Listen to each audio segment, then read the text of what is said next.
It's day 3 of 2xKO, and I've finally unlocked every character in the game. So in the past couple of days, I've noted that my neutral and my defense felt really rough, so I wanted to watch some top level footage and see how they do things, see what I can implement. So it was really lucky for me that today was not only TNS for 2xKO, but also there was like a FlyQuest invitational thing, so I had so much footage to go off. And from that, I learned 2 really important things. Firstly, I found out that top players were a lot more patient on defense. I was mashing a bunch in my games, and especially with Blitzcrank, who has an 8-frame jab, that is a death sentence. So I need to be a lot more patient and a lot more just willing to hold down back when I'm blocking things. But then for neutral, I didn't really learn that much other than Blitzcrank kind of sucks in neutral. And that was kind of a feeling that I had yesterday. I've mentioned that my neutral with Blitzcrank was just kind of jump wrecking ball and then call assist, which was not effective. So yeah, that's definitely made my opinion of Blitzcrank really go down. I still think he's a strong character, but after seeing him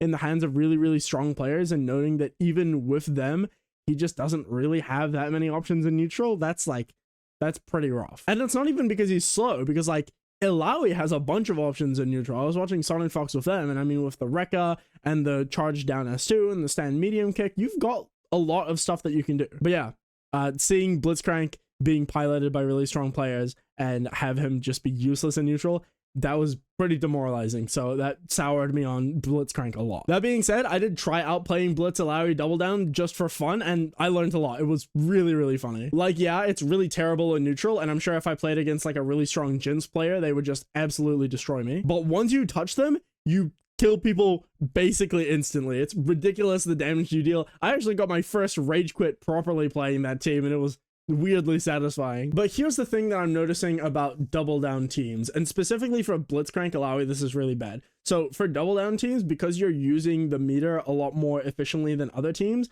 you'll be in situations where you'll have less than 1 bar of meter, and that is a really bad position to be in, because if you're forced to block, you don't have access to parry, and then you're kind of cooked. And especially on Blitzcrank and Illaoi, where their defensive options aren't really that great, if you don't have parry, you're gonna get opened up super hard, which is one of the reasons why I think Echo Illaoi is really good. That's a team that uses 2x assist super well, so they have a lot of meter normally, and the strength of that team doesn't really come from the supers. I mean, obviously the technical install is really good, and Echo's install is really good, and they've got strong stuff, but the thing that makes it strong is the like double assist pressure sandwich meterless like reset stuff. That's really good, and so that means you'll always have meter for defensive options, which for Illaoi, as I just mentioned, is very strong. I was playing a lot of that team today, and it feels really solid. I genuinely, my thoughts on Illaoi are so high right now. I think she's excellent. She just deals so much damage, and her pressure is so good, and her support value is fantastic. I talked about this a little bit during Alpha Lab 1,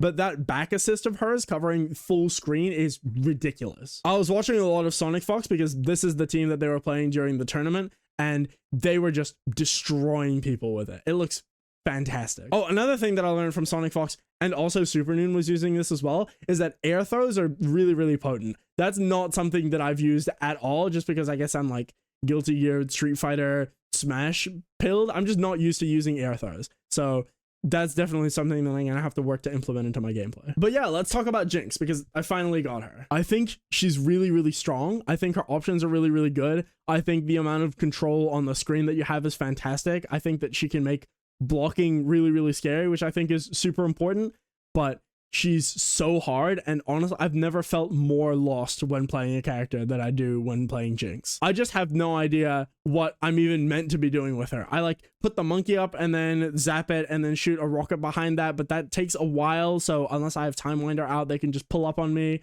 and then I'd like jump and shoot the rockets, but again, that's really slow.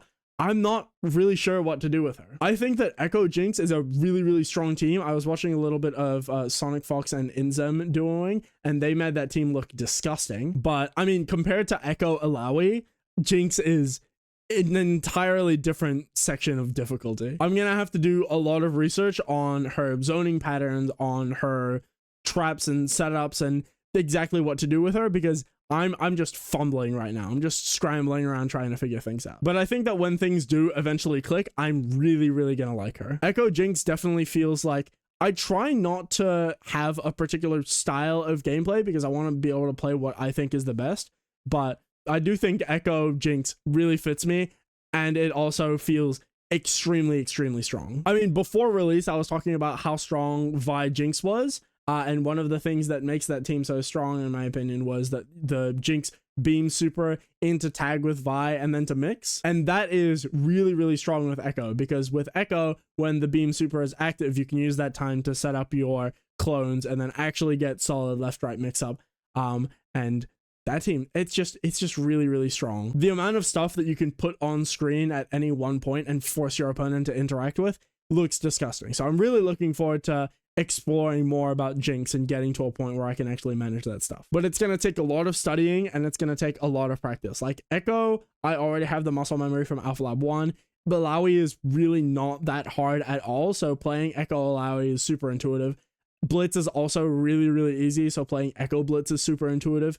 Jinx is fucking hard though. So Echo Jinx is a work in progress, but eventually it's gonna be really strong. And I mean, I got time. As I mentioned yesterday, I'm not sure that we're gonna have a major tournament in my region for like months. So I'm able to, from my position, commit to a team that is gonna be weak now but will be really strong later. But that being said, I'm not closed off to playing Echo Alawi. I still think that is one of the best teams in the game at the moment, so that could definitely be the play. I mean, it's too early to be saying tier list stuff, and Yasuo is really strong, and I've not really touched him, so maybe I'll have to try some Yasuo teams and see how I feel about that. He does deal a ridiculous amount of damage.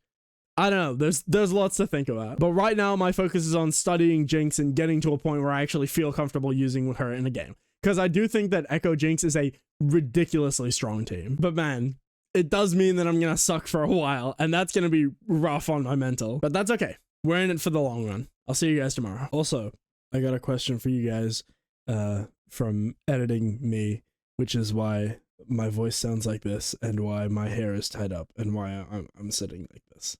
This is how I sit when I'm editing my videos. Do you guys want there to always be gameplay on the screen? Or is how we're doing it now where when something is gameplay relevant, I put it on the screen?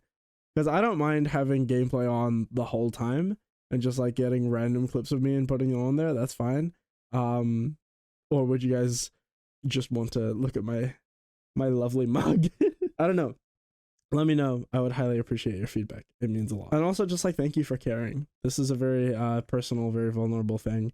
And yeah, I appreciate you being here. I don't want to like farm parasocial points. I'm very conscious of, I don't want that to happen, but I do genuinely really appreciate it. Okay, I'm going to go back to editing now. Thank you. I hope my mic picks this up. My voice is really short right now.